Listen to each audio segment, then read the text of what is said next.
Leitura do livro do Eclesiástico. Não confies nas tuas riquezas e não digas: basta-me viver. Não deixes que tua força te leve a seguir as paixões do coração. Não digas: quem terá poder sobre mim? Ou, quem me fará prestar contas das minhas ações? Pois o Senhor, com certeza, te castigará. Não digas: pequei, e que de mal me aconteceu? Pois o Altíssimo é paciente. Não percas o temor por causa do perdão, cometendo pecado sobre pecado. Não digas: a misericórdia do Senhor é grande, Ele me perdoará a multidão dos meus pecados. Pois dele procedem misericórdia e cólera, e sua ira se abate sobre os pecadores. Não demores em voltar para o Senhor, e não adies de um dia para outro, pois a sua cólera vem de repente, no dia do castigo, serás aniquilado. Não te apoies em riquezas injustas, pois elas de nada te valerão no dia da desgraça. Palavra do Senhor. Graças a Deus.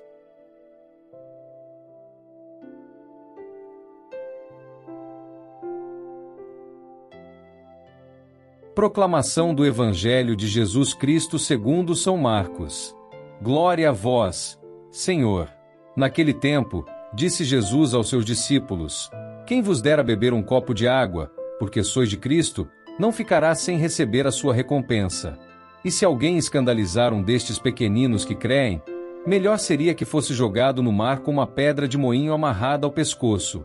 Se tua mão te leva a pecar, corta-a. É melhor entrar na vida sem uma das mãos, do que, tendo as duas, ir para o inferno, para o fogo que nunca se apaga. 44. Se teu pé te leva a pecar, corta-o. É melhor entrar na vida sem um dos pés, do que, tendo os dois, ser jogado no inferno. 46. Se teu olho te leva a pecar, arranca-o. É melhor entrar no reino de Deus com um olho só, do que, tendo os dois, ser jogado no inferno, onde o verme deles não morre, e o fogo não se apaga. Pois todos hão de ser salgados pelo fogo. Coisa boa é o sal. Mas se o sal se tornar insosso, com que lhe restituireis o tempero? Tende, pois, sal em vos mesmos e vivei em paz uns com os outros. Palavra da salvação. Glória a vós, Senhor.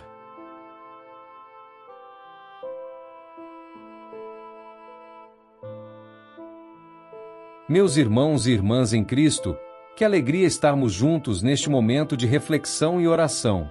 Hoje, somos convidados a ouvir atentamente as palavras da Sagrada Escritura, que, mesmo ditadas há milênios, continuam a falar profundamente aos nossos corações. As leituras de hoje, tanto da sabedoria quanto do Evangelho, nos chamam a um compromisso sério com a nossa fé e com a forma como vivemos no mundo. Vamos começar com um trecho que pode parecer simples à primeira vista, mas que nos traz uma mensagem poderosa. Na primeira leitura, do livro de Eclesiástico, ou Sirácida, ouvimos um conselho direto e claro: não confies nas tuas riquezas, e não digas: com isso tenho tudo o que preciso. Ponto. A sabedoria nos alerta para a ilusão das riquezas. O que está sendo dito aqui é que, por mais que as riquezas possam ser um meio para atender às nossas necessidades materiais, elas não devem ser o centro da nossa vida. Se depositamos nossa confiança nelas, corremos o risco de perder de vista o que é verdadeiramente importante: nossa relação com Deus e com os outros. Pensemos, por exemplo, em uma árvore cheia de frutos. A árvore pode parecer majestosa e cheia de vida, mas, se suas raízes estiverem fracas ou podres, a árvore cairá. O que sustenta a árvore é o que está invisível, o que está abaixo da terra, suas raízes.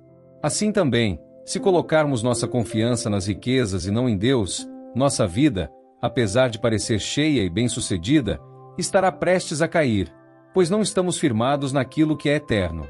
O livro de Eclesiástico nos ensina a não depender das riquezas, mas a viver com sabedoria, com humildade e com generosidade. Ele nos lembra que, no final, é a nossa fé e a nossa confiança em Deus que nos sustentam, e não os bens materiais.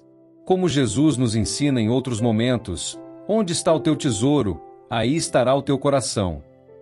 Se o nosso coração está fixo nas coisas deste mundo, será difícil manter os olhos voltados para o céu. Agora, seguimos para o Evangelho de Marcos, que nos traz uma mensagem igualmente desafiadora, mas extremamente relevante para a nossa caminhada cristã. Jesus fala sobre o poder do bem e do mal, sobre a importância da ação verdadeira e da necessidade de eliminar qualquer coisa que nos afaste de Deus. Ele diz: se tua mão te leva a pecar, corta-a, melhor entrar na vida sem uma das mãos do que, tendo as duas, ser lançado no inferno.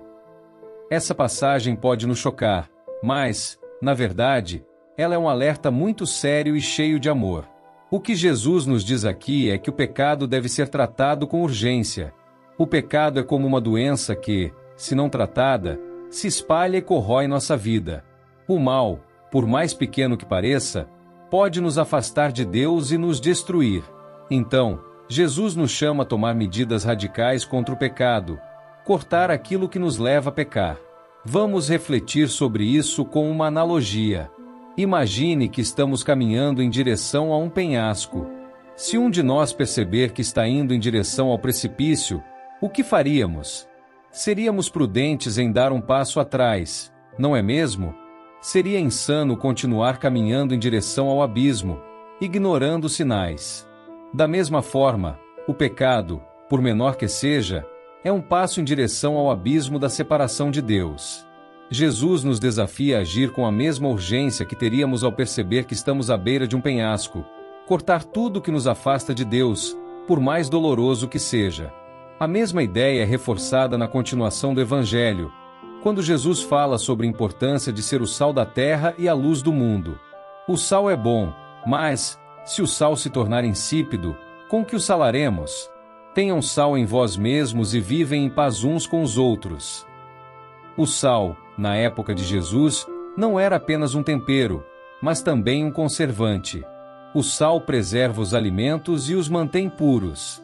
Da mesma forma, somos chamados a preservar a pureza em nossas vidas e a ser fontes de bondade, de paz e de justiça. Quando vivemos conforme a vontade de Deus, nossas ações se tornam como o sal que preserva e ilumina o mundo ao nosso redor. Este é um convite claro para que, em nossa vida cotidiana, sejamos testemunhas autênticas da fé, da moral cristã e da paz. Como é que você tem sido sal e luz na sua comunidade? Quais ações concretas você tem tomado para ajudar aqueles ao seu redor a viver com mais justiça, amor e bondade? Agora, olhemos para as palavras de Jesus sobre o fogo eterno e o inferno. Essas são palavras fortes e muitas vezes difíceis de ouvir, mas elas não são uma ameaça vazia. São um chamado ao arrependimento, uma exortação para que possamos nos afastar daquilo que nos afasta de Deus. O fogo eterno, de acordo com a tradição cristã, não é algo que Deus deseja para nós, mas é o resultado da escolha do homem de permanecer afastado do amor de Deus. Se olharmos para essas passagens à luz do amor de Deus, podemos perceber que Ele não quer que nenhum de nós pereça, mas que todos venham a ter a vida eterna. O convite de Jesus não é para nos amedrontar, mas para nos despertar para a importância de tomarmos decisões sábias, de vivermos a nossa fé com seriedade e de estarmos sempre atentos às tentações do mundo. A mensagem de hoje é clara: devemos viver com sabedoria, com humildade e com compromisso radical com o bem. Precisamos nos afastar do pecado, eliminar aquilo que nos leva a ele e ser luz no mundo.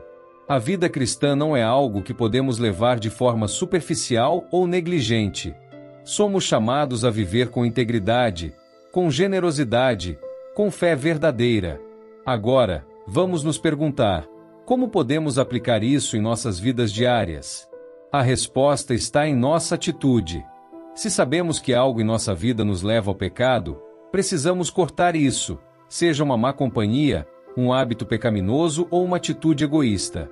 Precisamos agir com urgência, como quem percebe que está à beira de um abismo.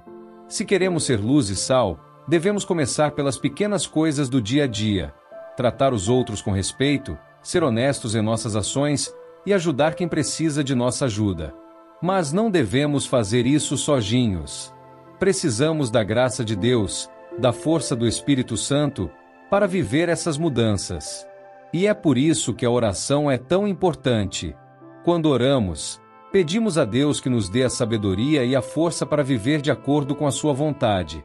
A oração é a nossa âncora, o nosso meio de nos conectarmos com Deus e pedir sua ajuda para sermos sal e luz no mundo.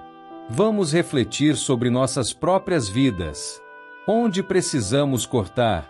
Onde precisamos ser mais luz e mais sal?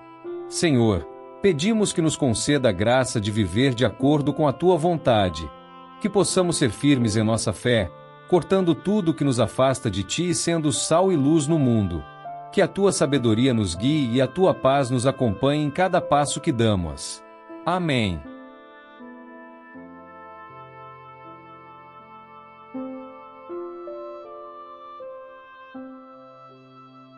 São Miguel Arcanjo, defendei-nos no combate.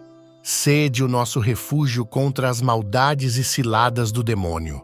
Ordene-lhe Deus, instantemente o pedimos, e vós, príncipe da milícia celeste, pela virtude divina, precipitai no inferno a Satanás e aos outros espíritos malignos que andam pelo mundo para perder as almas. Amém.